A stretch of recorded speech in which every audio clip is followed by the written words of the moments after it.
বসতে মনে হচ্ছে তোমার খুব অসুবিধা হচ্ছে। বুঝতে পারছি, তুমি একটা কাজ করো, তুমি পেছনের সিটে গিয়ে বসো, আরাম করে যাও।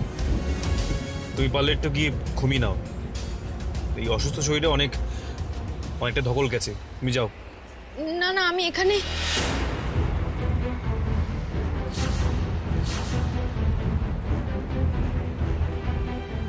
আর আপনি? তোমাকে আমায় নিয়ে ভাবতে হবে না, এখানে যেন কোনো অঘটন না ঘটে আমাকে সতর্ক থাকতে হবে। তুমি যাও, পেছনে যাও।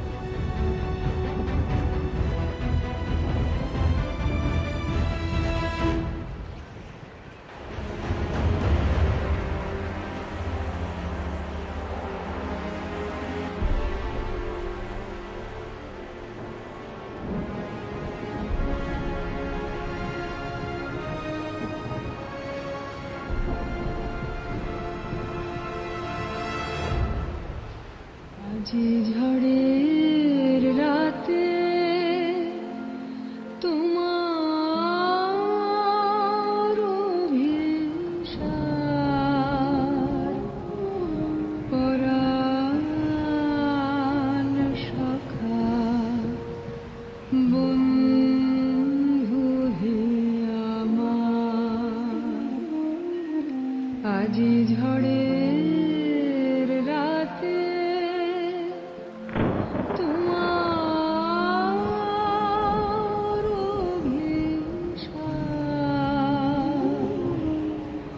ধরো ধরো বলছি।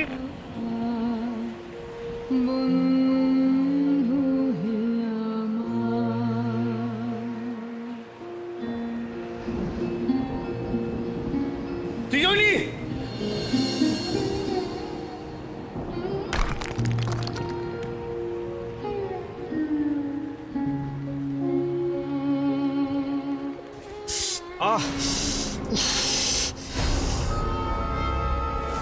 কি হলো দীপ্তবাবু? হাতে বোধহয় কাঁচের টুকরো ঢুকে গেছে, তখন কাঁচের শিশিটা ভেঙে গিয়ে কাঁচের টুকরোগুলো ছড়িয়ে গেছিল না, ওটা ধরতে গিয়ে হয়তো। দেখবো, একবারটি দেখবো। তাকিয়ে থাকার জন্য তোমাকে পেছনের সিটে পাঠাইনি, তোমাকে ঘুমানোর জন্য পেছনের সিটে পাঠিয়েছি। চুপচাপ ঘুমিয়ে পড়ো।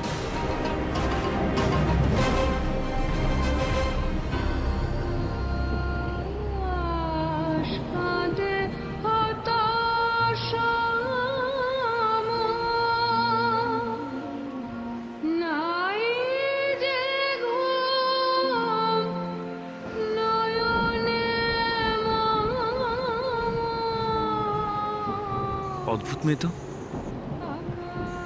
নিজের জন্য কোনো চিন্তা নেই, স্বপ্ন দেখে ছুটে এসেছে মাটির মূর্তি বাঁচাবে বলে।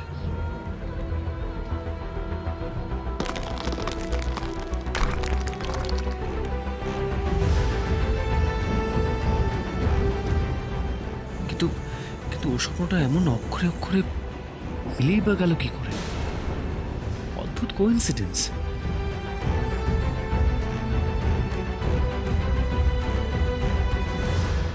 সত্যি কি কোইন্সিডেন্স? কোইন্সিডেন্স ছাড়া আর কি? দেখ, আমি বুঝে গেছি, মেয়েটা বুজরুক ছাড়া আর কিচ্ছু নয়। তুই ওর চিন্তাটা মাথা থেকে হাঁটা তো। এই কি যেন নাম মেয়েটার, কি একটা ডাক নাম, নয়ন, রাইট? রাইট। ওই নয়নের পাট চুকলো বাবা, নিশ্চিন্ত হলো। শোন, এখন থেকে আমি দীপুর মেয়ে খোঁজাতে কনসেন্ট্রেট করবো, বুঝলি? পাট কি সত্যি চুকলো দিদি? আমার তো মনে হয় না। যতক্ষণ না দীপু গ্রামের বাড়িতে এই মেয়েটাকে রেখে আসছে ততক্ষণ আমি সম্পূর্ণভাবে সন্দেহমুক্ত হতে পারছি না। আমার মনে একটা খটকা থাকছে। আবার কিসের খটকা ভিকি? দিদি, এই ধরনের গ্রামের মেয়েরা বশীকরণ টশীকরণ জানে। হোয়াট? হ্যাঁ, ধর দীপুকে গ্রামে নিয়ে গেল এবং ওখানে গিয়ে বশ করলো, তারপর বশ? टिप टिप बरसा पानी, पानी ने आग लगाई, आग लगी दिल में तो दिल को तेरी याद आई। नाचो ना। याद आई तो जनता मेरा भीगा बदन, अब तू ही बता। ला ला ला ला ला ला ला। Stop it! বাবা, কি হচ্ছে কি সব? সরি মা, ভুল হয়ে গেছে, কিন্তু আপনার মধ্যে একটু রোম্যান্স নেই। এত সুন্দর একটা ওয়েদার, আর আমার বরটা তো একটা ব্যাঙ, আপনার পারমিশন ছাড়াও কিচ্ছু করবে না, কোথাও যাবে না। বন্ধু ভালোই করেছে, দাদাভাইকে নিয়ে একেবারে দূরে চলে গেছে, ভালোই হয়েছে। আই এম শিওর নিশ্চয়ই ওরা এখন প্রচন্ড রোম্যান্স করছে। বৃষ্টিও চলে এসছে আর সাইক্লোনও চলে আসবে। উফ, নিশ্চয়ই ফাটিয়ে ওরা রোম্যান্স করছে। আর আমার বন্ধু নিশ্চয়ই আঁচল উড়িয়ে গাইছে আর নাচছে আর বলছে টিপ টিপ বরসা পানি। এই পিকু, এই পিকু একটু নাচো না প্লিজ, এরকম করছো কেন? আচ্ছা তুমি ডিসাইড করো কি হবে, টিপ টিপ না বরসা পানি? লা লা লা লা লা লা লা। এই মেয়েটার বোকামো কিন্তু আমি আর সহ্য করতে পারছি না। রঙ্গনা বোকা হতে পারে, কিন্তু অনেক সময় ঠিক কথাটা বলে ফেলে দিদি। এমন বৃষ্টির রাত, দীপুর সঙ্গে মেয়েটাকে একলা ছেড়ে তুই একদম ঠিক করিসনি দিদি। আমি ছাড়তে চাইনি রে, কিন্তু দীপু এমন ভাবে বললো যে বললেই তোকে শুনতে হবে। অদ্ভুত তো, তুই কি ভুলে যাস যে ওই মেয়েটাও দীপুর বউ হয়ে বসে উইল মতো সমস্ত সম্পত্তি পাবে? কি করে, হাও ওর হাত তো তুই দীপুকে ছেড়ে দিলি?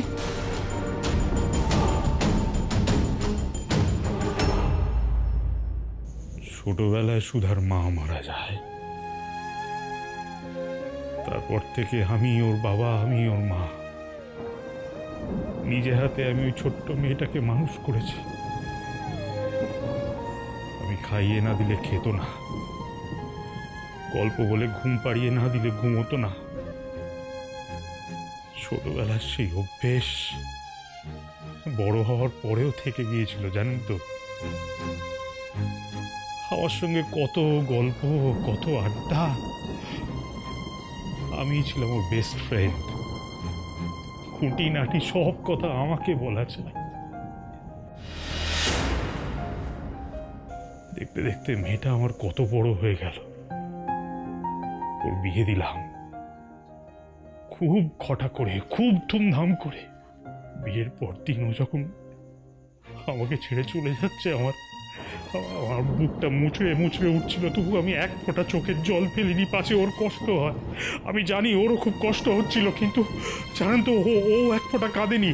হাসি মুখে আমাকে বলেছিল, বাবা আমি খুব শিগগির ফিরে আসবো তোমার কাছে। আমি তো তোমাকে ছেড়ে থাকতে পারি না, আমি বেশি দিন থাকতে পারবো না তোমাকে ছেড়ে।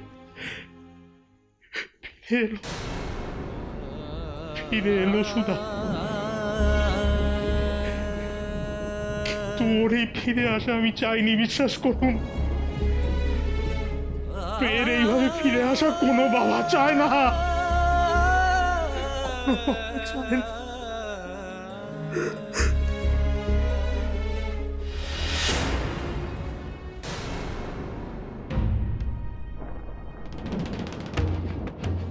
আচ্ছা, ও মারা যাওয়ার পর ওর গয়নাগুলো কি করলেন? মানে কাকে দিলেন? চুপ করো তো পাখি, এত লোভ যে কোথায় কি বলতে হবে সে জ্ঞান কমিটুকু হারিয়ে ফেলেছিস। যা বাবা, আমি এমন কি দোষের কথা বললাম? কি হয়েছিল তরুণ বাবু আপনার মেয়ের? এক কাল রোগে ধরেছিল ওকে। ধরা যখন পড়লো তখন লাস্ট স্টেজ। কিচ্ছু করতে পারলাম না, আমি কিচ্ছু করতে পারলাম না। আমার সুধা চলে গেল, অকালে চলে গেল আমার মেয়েটা। উমাচরণ বাবু, আপনারা ভাবেন তো যে পুলিশের অনেক ক্ষমতা, মৃত্যুর চেয়ে বেশি ক্ষমতা আর কারণ নেই।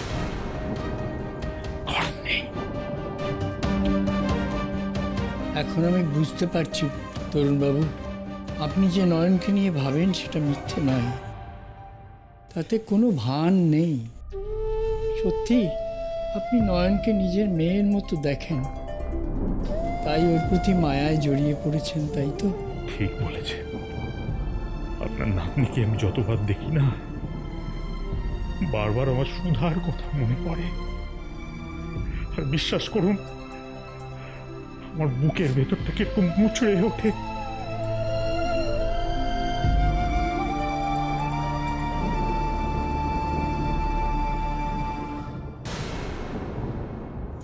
মেয়েটার চোখগুলো কি জীবন্ত বাবা, দেখেছেন? ঠিক যেন এক্ষুনি কথা বলে উঠবে।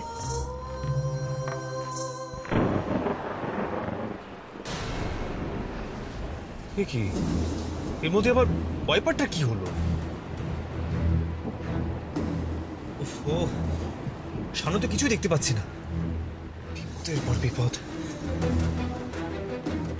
এখন যদি কোনো গাছ ফাছ ভেঙে পড়ে, না না, আমাকে বেরিয়েই দেখতে হবে।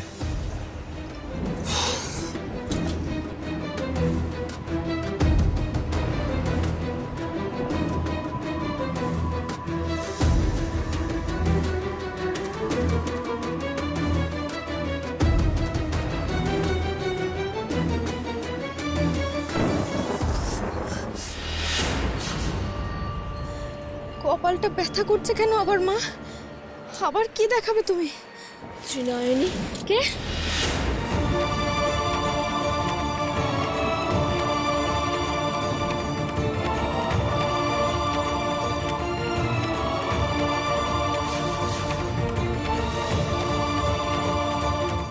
সুধা আর নয়ন আমার কাছে আলাদা নয় উমাচরণ বাবু, দুজনেই আমার কন্যা। আমি একবার সন্তান হারা হয়েছি, আর আমি সন্তান হারাতে পারবো না, বিশ্বাস করুন। আমি আমার প্রাণ দিয়ে নয়নকে রক্ষা করব, ওর পরিচিতদের রক্ষা করব, ওর আপনজনদের রক্ষা করব। আমার কথা বিশ্বাস করুন উমাচরণ বাবু, আমি আপনাকে কথা দিচ্ছি, আমার মরা মেয়ের দিব্যি আমি আপনাদের রক্ষা করব, আমার নয়নকে বাঁচাবো আমি। একটু বিশ্বাস করুন আমাকে, আপনারা দয়া করে আমার বাড়িতে থাকুন প্লিজ। না তরুণবাবু, আর না, থামুন আপনি। কেন দিচ্ছেন মরা মেয়ের দিব্যি? আপনাকে আর অনুরোধ করতে হবে না, আমরা থাকবো এখানে। আমরা বুঝেছি আপনি মিথ্যে বলছেন না। আপনার থেকে নয়নের বা আমাদের কোনো ক্ষতি হওয়ার সম্ভাবনা নেই। নয়নকে সত্যিই আপনি আপনার নিজের মেয়ে মনে করেন।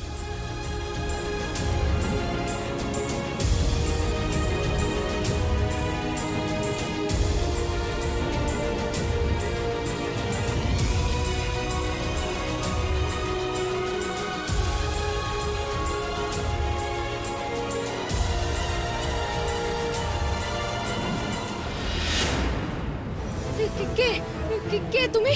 এরকম বৃষ্টির মধ্যে তুমি কোথা থেকে এলে? কি হয়েছে তোমার? কিছু বলবে আমাকে?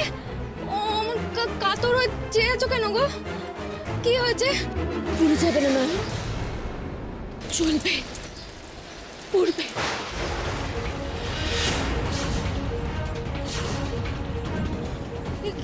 কি চলে যাবে? কি পুড়ে যাবে? কি বলছো তুমি? কে তুমি? কে তুমি? তুমি আমার বাবাকে বাঁচিয়েছো, তাই বলতে এলাম। চাই চাই আমি। শোনো শোনো, কোথায় গেলে? শোনো দীপ্ত বাবু, দীপ্ত বাবু। উমাচরণ বাবু দেখুন, আমার কথাটা একটু বোঝার চেষ্টা করুন, আমি আপনাকে বুঝিয়ে বলছি। তপব্রতবাবু হয়তো লোকজনের সামনে আপনাদের কিছু অপমানজনক কথা বলেছেন, কিন্তু আমার দৃঢ় বিশ্বাস উনি সেটা মন থেকে বলেননি।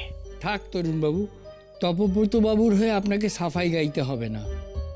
ওনার ব্যাপারে আমি কোনো কথা শুনতে চাই না। আচ্ছা বেশ, আমি কোনো কথা বলবো না। আমি তো তপব্রতবাবুকে এখানে ডেকেছি, উনি এসেই যা বলার বলবেন, তারপর যেটা ভালো বোঝেন সেটাই আপনি করবেন। দেখুন উমাচরণবাবু, তপব্রতবাবুর ওপর আপনার রাগ হতেই পারে, আপনার সম্পূর্ণ অধিকার রয়েছে, কিন্তু মানুষ তো পরিস্থিতির চাপে পড়েও অনেক সময় অনেক কাজ করতে বাধ্য হন। তপব্রতবাবুর ক্ষেত্রেও ঠিক তাই।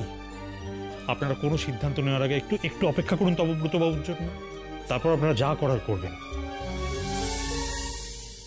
কিন্তু উনি এখনো আসছেন না কেন? এতক্ষণে তো চলে আসা উচিত। দেখি একটা ফোন করে।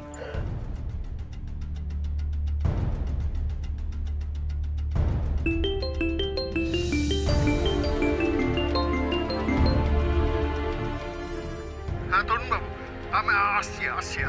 আপনার সঙ্গে এমনিও খুব জরুরি কথা আছে। আপনি টিভি দেখেছেন? টিভি, রেডিও, সব জায়গায় সাইক্লোনের কথা বলছে।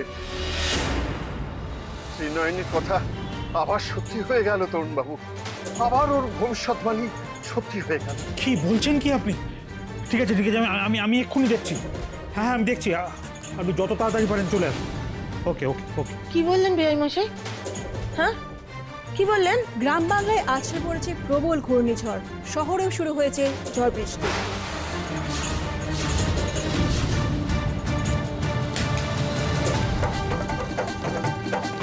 আজ যে খুব ঝড় বৃষ্টি হবে। আর আর মায়ের মন্দির তো অনেক পুরনো, আমি দেখলাম ঝড়ের রোদ সহ্য করতে না পেরে মায়ের মন্দিরটা ভেঙে পড়ছে। আমার কথা আবার মিলে গেল, ও তো ঠিকই বলেছে।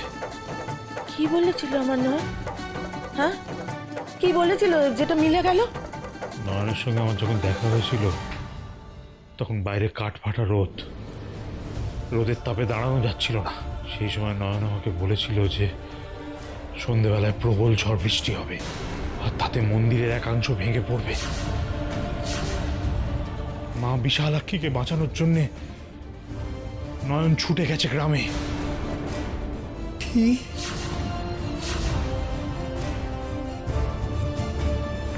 দীপ্তবাবু শুনছেন? শুনুন না দীপ্তবাবু, একটু খুলুন না, শুনুন না একবার।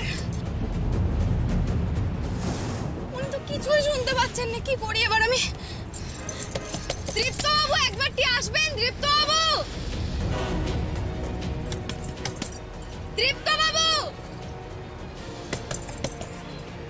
দীপ্ত। কি হলো? তুমি গাড়ির কাছে এভাবে ধাক্কা মারছো কেন? কি হয়েছে?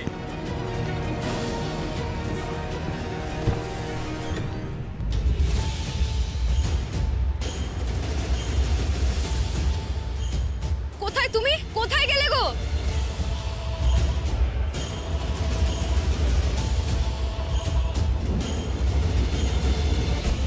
কোথায় গেলে তুমি? আরে কি হলো? তুমি আবার কাকে খুঁজছো? কি হয়েছে? কি পাগলামি শুরু করলে? ওই ওই ওই ওই মেয়েটাকে খুঁজছি। মেয়েটা? আরে কোন মেয়েটা? ওই যে বলে গেল সব জ্বলে পুড়ে যাবে, সেই মেয়েটি। হোয়াট? চলুন বাবা। শুনুন শুনুন শুনুন, আমার কথাটা শুনুন, এইভাবে চলে যাবে। আমাদের আটকাবেন না তরুণবাবু। ওই মন্দির যদি ভেঙে পড়ে আমার মেয়েটাকে বাঁচানো যাবে না। বাবা বোঝান না। আরে আপনারা যাবেন কি করে এই ঝড় জলের মধ্যে? আমরা চলে যাবো। আপনারা শান্ত হন, শান্ত না, হন না, একটু। না, আমাদের শান্ত হওয়ার উপায় নেই। আমাদের মেয়েটা পাগল, ও মন্দিরে গিয়ে মা বিশালাক্ষীকে জড়িয়ে বসে থাকবে। আমাদের যাওয়ার ব্যবস্থা করুন। তরুণবাবু, তরুণবাবু, এই তো আপনি এসে গেছেন। শুনুন, আমি জানি না আমি আপনাকে ঠিক বুঝেছি না ভুল। যদি একবারের জন্য আমার নাতনি আপনার ছেলেকে রক্ষা করে থাকে, তাহলে আমার নাতনিটার দোহাই একবার গ্রামে নিয়ে যাওয়ার ব্যবস্থা করুন। আমি কিন্তু তোমাদের সাথে যাব না। যাবি না মানে? আরে বাবা, দিদির মাথা খারাপ হয়েছে, আমার তো মাথাটা এখনো ঠিক আছে নাকি?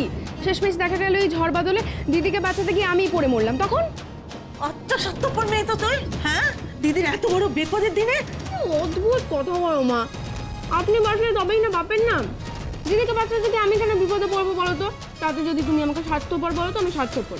শয়তান মেয়ে কথা কর, মুখে কিছু আটকা। মেয়ে বড় হয়েছে, গায়ে হাত দিও না। কি করবো বাবা? মেয়েটার মধ্যে যে একটু দয়া মায়া নেই। নয়নের অত বড় বিপদ, তার মধ্যে মেয়েটা ভালো লাগে না। দয়া করে আপনারা একটু শান্ত হন। উমাচরণ বাবু, আমার কথাটা বোঝার চেষ্টা করুন। আপনার যথেষ্ট বয়স হয়েছে, এই ঝড় জলের মধ্যে পেরিয়ে পথে কি বিপদে পড়বেন? এই দুর্যোগে আমি আপনাদের কাউকে বেরোতে দেবো না। আপনারা একটা কাজ করুন, এখানেই থাকুন, আমি যাচ্ছি। আমি একা যাব, আমি থাকতে নয়নের কোনো ক্ষতি হবে না। তরুণবাবু, আপনি একা যাবেন কেন? আমিও যাব আপনার সঙ্গে। আপনি যাবেন? হ্যাঁ নিশ্চয়ই। আমার ছেলে বৌমা সব বিপদে পড়েছে। দীপ্তকে বাঁচানোর জন্য না হয় ত্রিনয় নিয়ে আছে, সে তার রক্ষা কবচ, সেই তাকে বাঁচাবে। কিন্তু ত্রিনয়নের তো কোনো রক্ষা কবচ নেই, তাকে কে বাঁচাবে? আমি আমি তরুণবাবুর সাথে যাচ্ছি। হ্যাঁ উমাচরণ বাবু, ততক্ষণ পর্যন্ত আপনি দয়া করে অপেক্ষা করুন। আমি ফিরে এসে আপনাদের সমস্ত কথা শুনবো। আমাকে আমাকে এই সুযোগটুকু আপনি দিন। আসুন তরুণবাবু।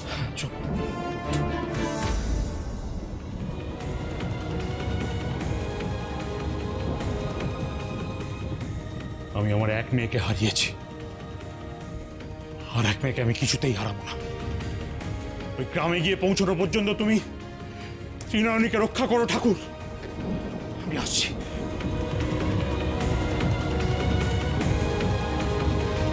তুমি গাড়িতে উঠবে কি উঠবে না, তখন থেকে কি সব উল্টোপাল্টা কথা বলছো বলো তো? এত ভুলভাল তুমি স্বপ্ন দেখো কি করে? আপনি কেন বুঝতে পারছেন না দীপ্ত বাবু ভুলভাল নয়, ও যে সবকিছু পুড়ে যাবে বলছিল, কিন্তু কি জ্বলে যাবে কি পুড়ে যাবে, আমাকে যে ওকে খুঁজতেই হবে। ওকে খুঁজে না পেলে যে আমি বুঝতে পারবো না ও কি বলতে চাইছিল, ওর কথার কি মানে আমি তো বুঝতে পারবো না। আমাকে ছাড়ুন আপনি,